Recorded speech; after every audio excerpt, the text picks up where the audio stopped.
السلام علیکم، آپ دیکھ رہے ہیں ہمارا یوٹیوب چینل خوابوں کی تعبیر۔ یہاں پر آپ کو بہت ہی مستند تعبیریں دیکھنے کا موقع ملے گا۔ ہمارے چینل کو لائک، شیئر اینڈ سبسکرائب کرنا نہ بھولیے گا۔ خواب میں کدو دیکھنا۔ حضرت ابن سیرین رحمۃ اللہ علیہ نے فرمایا ہے کہ اگر کوئی خواب میں دیکھے کہ کدو کے موسم میں اس کے گھر میں کدو کا درخت ہے تو اس بات کی دلیل ہے کہ اس کی عزت اور مرتبہ زیادہ ہوگا، اور اگر کوئی بیمار ہے تو وہ شفا پائے گا، اور اگر کوئی غلام ہے تو آزاد ہوگا، اور اگر کوئی کافر ہے تو مسلمان ہوگا، اور اگر مسلمان دیکھے تو اس سلامتی کے ساتھ اپنے وطن کو پہنچے گا،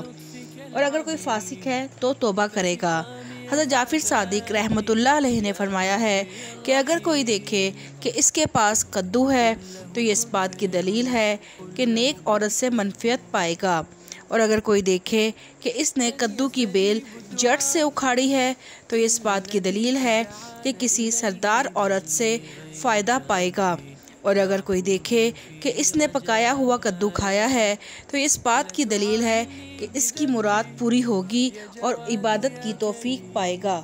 إنني عبد ضعيف